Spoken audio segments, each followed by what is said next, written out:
Hello student, welcome to our study channel শিক্ষা দিশারি। দেখো, আজ আমরা ক্লাস 11-এর ফার্স্ট চ্যাপ্টার খাদ্য, পুষ্টি উপাদান এবং পুষ্টিবিজ্ঞান সম্পর্কে প্রাথমিক ধারণা, এই যে চ্যাপ্টারটা আছে এর এমসিকিউগুলো আমরা সলভ করব। দেখো, আমরা সলভ করছি সাঁতরা পাবলিকেশনের যে ক্লাস 11-এর নিউট্রিশনের যে বইটা আছে সেই বইটার আমরা এমসিকিউগুলো সলভ করব। আচ্ছা, ঠিক আছে।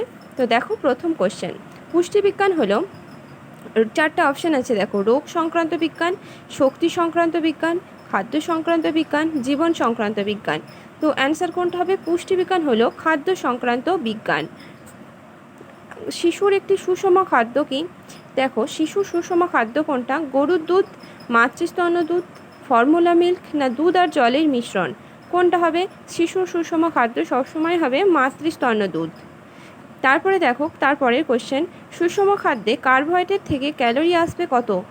কার্বোহাইড্রেট থেকে আমরা কত ক্যালোরি পাবো? সব থেকে বেশি ক্যালোরিটাই পাবো। কত? 50 থেকে 60% ক্যালোরি আমরা পাবো কার্বোহাইড্রেট থেকে। এরপরে কোশ্চেন দেখো, জাঙ্ক ফুডে খুব বেশি থাকে কি? জাঙ্ক ফুডে কি থাকে? প্রোটিন থাকে, ভিটামিন থাকে, খনিজ লবণ থাকে না ক্যালোরি থাকে? জাঙ্ক ফুডে তোমরা জানবে যে সব থেকে বেশি থাকে ক্যালোরি। আচ্ছা, জাঙ্ক ফুডের কয়েকটা উদাহরণ তোমরা কি আমায় বলতে পারবে? আচ্ছা দেখো, আমিই বলে দিই। জাঙ্ক ফুড হচ্ছে কোনগুলো? জাঙ্ক ফুড হচ্ছে এই যে কোল্ড ড্রিঙ্কস, চকলেট, তারপরে কেক, এইগুলো তোমাদের হচ্ছে জাঙ্ক ফুডের উদাহরণ। ঠিক আছে, এতে কি থাকে? প্রচুর পরিমাণে ক্যালোরি থাকে। এরপর দেখো কোশ্চেন বলছি, দেহ সংরক্ষক খাদ্য হলো কোনটি? দেহ সংরক্ষক কার্বোহাইড্রেট, লিপিড, প্রোটিন না ভিটামিন? দেখো, দেহ সংরক্ষক আমরা খাদ্যের দুটো শ্রেণী বিভাগ পাই। একটা হচ্ছে দেহ সংরক্ষক খাদ্য, আর একটা হচ্ছে দেহ গঠনকারী খাদ্য। দেহ গঠনকারী খাদ্যের মধ্যে পড়ছে কার্বোহাইড্রেট, প্রোটিন এবং লিপিড, কিন্তু দেহ সংরক্ষক খাদ্যের মধ্যে পড়ছে কিন্তু ভিটামিন। ভিটামিন ছাড়াও পড়ছে খনিজ লবণ, জল, এগুলো পড়ছে দেহ সংরক্ষক খাদ্যের এক্সাম্পল। এরপর দেখো কোশ্চেন আসছে 6 নম্বর কোশ্চেন, খাদ্যের ক্যালোরি মাপার যন্ত্রটির নাম কি? খাদ্যের ক্যালোরি মাপার যন্ত্র কোনটা? বম ক্যালোরিমিটার, বেনেডিক্ট রথ ক্যালোরিমিটার, স্কিনফল ক্যালিপার না কোনোটিই নয়? আচ্ছা, খাদ্যের ক্যালোরি মাপার যন্ত্রের নাম বম ক্যালোরিমিটার।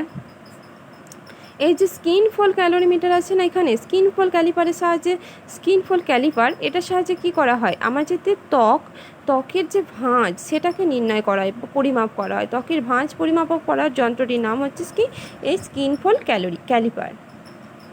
এরপরের কোশ্চেন দেখো, নিচের কোন দুটি খাদ্য উপাদান জোর দুটি শক্তি উৎপাদনকারী?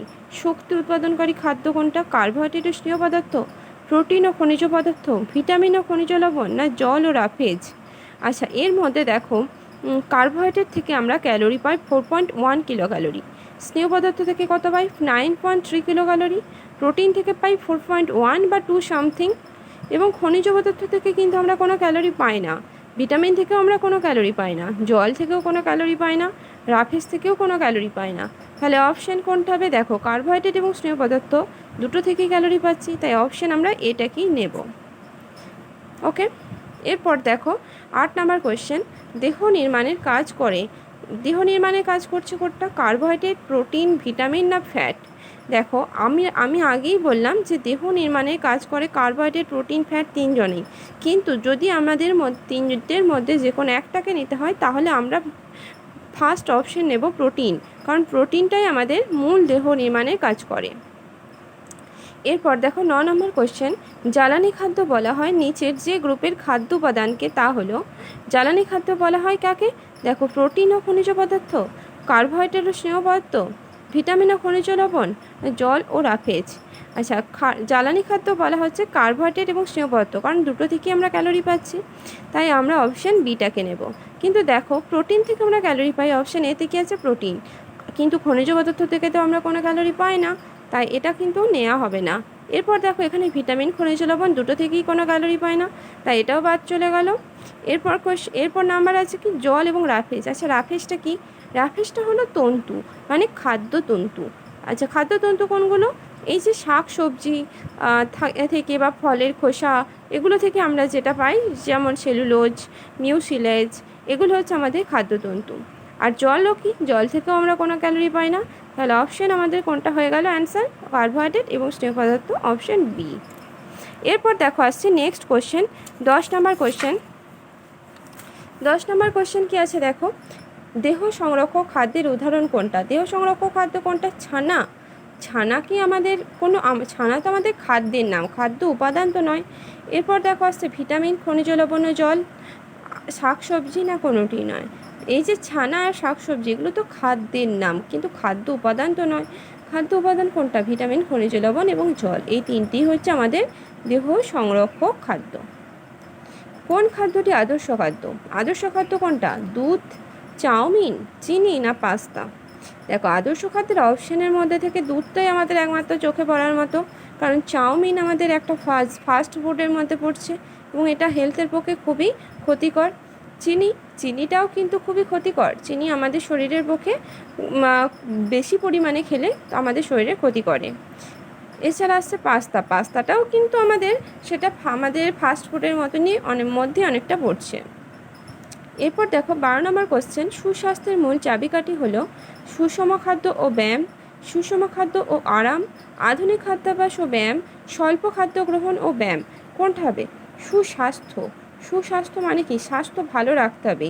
তাহলে স্বাস্থ্য ভালো রাখতে গেলে আমাদের কি করতে হবে? দেখো স্বাস্থ্য ভালো রাখতে গেলে আমাদের প্রথম দরকার হচ্ছে সুষম খাদ্য, কিন্তু তার সাথে যদি আমরা আরাম করি তাহলে কি সেটা সুস্বাস্থ্যের অধিকারী হবে? এবার যদি বলা হয় আধুনিক খাদ্যাভ্যাস এবং ব্যায়াম তো ঠিক আছে, কিন্তু আধুনিক খাদ্যাভ্যাস বলতে কোনগুলো বোঝাচ্ছে? এই যেমন মডার্ন খাদ্য কোনগুলো, যেমন এই এখনই অপশন পড়লাম চাউমিন, এছাড়া কি আসছে ফ্রাইড রাইস বা বিরিয়ানি, এগুলো যদি আমরা খাই তাহলে কি আমাদের সুস্বাস্থ্য হবে?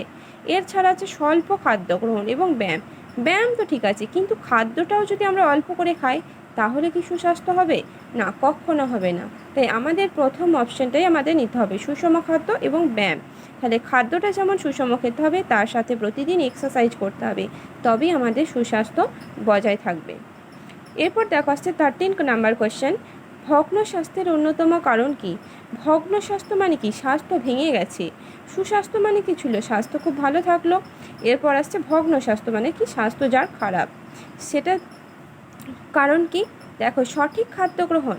আচ্ছা, সঠিক খাদ্য গ্রহণ যদি আমরা করি তাহলে কি আমাদের স্বাস্থ্য ভাঙতে পারে? কখনো পারে না, তাহলে এটা অপশন হবে না। এরপর আসছে খাদ্য ও পুষ্টি বিষয়ক অজ্ঞতা। আচ্ছা, খাদ্য এবং পুষ্টি বিষয়ে যদি আমাদের অজানা থাকে, মানে আমাদের যদি অজ্ঞতা থাকে, তবেই কিন্তু আমাদের স্বাস্থ্য ভগ্ন হতে পারে, তাই তো? আর আছে কি? দুশ্চিন্তা মুক্ত জীবন। দেখো দুশ্চিন্তা মুক্ত জীবন মানে কি? চিন্তা নেই, তাহলে সেটা তো চিন্তা নেই যখন, তাহলে সেটা তো আমাদের স্বাস্থ্যের পক্ষে খুবই ভালো, কিন্তু এটাও তো তাহলে ভগ্ন স্বাস্থ্যের কারণ হতে পারে না। তাহলে কোনটা হবে? খাদ্য এবং পুষ্টি বিষয়ে অজ্ঞতা। আর একটা কি ছিল?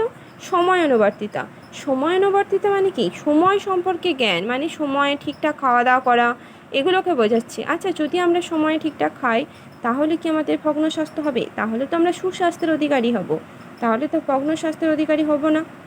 তাহলে অপশান কোনটা নেব আমরা? খাদ্য এবং পুষ্টি বিষয়ক অজ্ঞতা। এরপর আসছে দেখো 14 নাম্বার কোয়েশ্চেন, অ্যানোরেক্সিয়া নার্ভোসা কোন বয়সের সমস্যা? আচ্ছা, অ্যানোরেক্সিয়া নার্ভোসা এটা একটি রোগের নাম এবং এটা আমাদের কৈশোরের সমস্যা, কৈশোর বয়সে এই রোগটা দেখা যায়। এরপর দেখো আসছে নিম্নমানের স্বাস্থ্যের একটি অতি গুরুত্বপূর্ণ শর্ত কি? নিম্নমানের স্বাস্থ্য মানে স্বাস্থ্যের মানটা কখন নিম্নমান হয়, তার গুরুত্বপূর্ণ শর্ত, মানে এটা গুরুত্বপূর্ণ কখন হয়? প্রথম অপশান আছে কি? রোগ সংক্রমণ, যখন রোগের সংক্রমণ হয় তখন, জনসংখ্যা বৃদ্ধি তখন, দারিদ্র্য তখন, ত্রুটিপূর্ণ খাদ্যাভ্যাস তখন। তাহলে কোন অপশানটা হবে? দেখো রোগের যদি সংক্রমণ হয় তাহলে কিন্তু আমাদের স্বাস্থ্য খারাপ হবে, এটা ঠিক আছে। এরপর দেখো আসছে জনসংখ্যা বৃদ্ধি। আচ্ছা, জনসংখ্যা বৃদ্ধিটাকে আমরা কি মূল কারণ ধরতে পারি না? দেখো দারিদ্র্য আছে, দারিদ্র্যটাও তো কিন্তু নিম্নমানের স্বাস্থ্যের গুরুত্বপূর্ণ শর্ত হতেই পারে, ত্রুটিপূর্ণ খাদ্যাভ্যাস এটাও হতে পারে। কিন্তু দেখো এই চারটে অপশনের মধ্যে আমার সবথেকে ইম্পর্টেন্ট মনে হচ্ছে যেটা হচ্ছে জনসংখ্যা বৃদ্ধি। জনসংখ্যা বৃদ্ধি যদি হয় তবেই তো দারিদ্র্য দেখা দেবে, তবেই তো বেশি রোগ সংক্রমণ হবে, তবেই তো ত্রুটিপূর্ণ খাদ্যাভ্যাস দেখা দেবে। তাহলে মূল কারণ কি? জনসংখ্যার বৃদ্ধি। ওকে, এরপর দেখো আসছে 16 নাম্বার কোশ্চেন, কোনটি প্রকৃত স্বাস্থ্যবানের লক্ষণ নয়? প্রকৃত স্বাস্থ্যবান, স্বাস্থ্যবানের মানে কি, তার কি দেখা যাবে, সমতল পেট দেখা যাবে, ওজন তো স্বাভাবিক থাকবে, তারপর কী হবে, উজ্জ্বল চকচকে চুলও দেখা যাবে, কিন্তু সাদাটে জিভ, জিভের রং আমাদের মূলত কি পিঙ্ক কালার, গোলাপি। তাহলে যদি জিভটা সাদাটে হয় তাহলে কি বুঝতে হবে যে এটা কিন্তু প্রকৃত স্বাস্থ্যবানের লক্ষণ নয়। তাহলে কোন অপশানটাকে আমরা নেব, এই অপশান বি, সাদাটে জিভ। এরপর দেখো আসছে কোশ্চেন নাম্বার 17, চুল সহজে উঠে আসে। চুল কখন উঠে আসে? অতিপুষ্টিতে, পুষ্টিতে, শ্বাসযন্ত্রের সংক্রমণে, না বদহজমে? বদহজমেও চুল উঠে আসে। এছাড়া পুষ্টির প্রথম লক্ষণই আমরা জানি চুল উঠে আসা। তাহলে অপশান আমরা বিটাকে নেব, পুষ্টি। অ্যানোরেক্সিয়া নার্ভাসা, আচ্ছা আমরা অ্যানোরেক্সিয়া নার্ভাসাটা একটু এখনই কোয়েশ্চেনটা বললাম না যে কোন বয়সের সমস্যা, এটা ছিল কৈশোরের সমস্যা। এবং এই রোগটার কি, মানে এই রোগটা কি, এটা হচ্ছে খাদ্য গ্রহণে অনীহা, যে খাদ্য খেতে চাইবে না, খাদ্য দেখলেই তাকে সে পালানোর চেষ্টা করবে। খাদ্য গ্রহণে অনীহাটা হচ্ছে কি, অ্যানোরেক্সিয়া নার্ভাসা। এরপর দেখো আসছে আমরা 19 নাম্বার কোয়েশ্চেন, বুলিমিয়া নার্ভাস হলো খাদ্য গ্রহণে অনীহা। খাদ্য গ্রহণের অনীহাটা তো আমরা পড়ে নিলাম, অ্যানোরেক্সিয়া নার্ভাসা। এরপর আসছে খাদ্য গ্রহণের ইচ্ছা, খাদ্য গ্রহণের পর ইচ্ছাকৃতভাবে উগরে ফেলা, না অধিক খাদ্য গ্রহণজনিত রোগ? দেখো বুলিমিয়া নার্ভাস হলো একটি খাদ্য গ্রহণের পর ইচ্ছাকৃতভাবে উগরে ফেলার এই যে সমস্যা, এটাই হচ্ছে বুলিমিয়া নার্ভাস। এরপর দেখো আমরা আসছি 20 নাম্বার কোয়েশ্চেন, সম্পূর্ণ দৈহিক, মানসিক এবং সামাজিক উন্নয়নমূলক অবস্থা হলো কি? আমরা স্বাস্থ্যের সংজ্ঞাতে কি পড়েছিলাম, সম্পূর্ণ দৈহিক, মানসিক এবং সামাজিক উন্নয়নমূলক সুস্থ যে অবস্থা, সেটাই হলো স্বাস্থ্য। তাহলে আমরা অপশান কি নেব, অপশান সিতে দেখো আছে স্বাস্থ্য, তাহলে অপশান সিতে আমরা নেব স্বাস্থ্য। আচ্ছা দেখো, এরপর আমরা আজকে আমরা 20টা কোয়েশ্চেন আলোচনা করলাম। নেক্সট ভিডিওতে আমরা 21 থেকে আলোচনা করব। ওকে, থ্যাংক ইউ।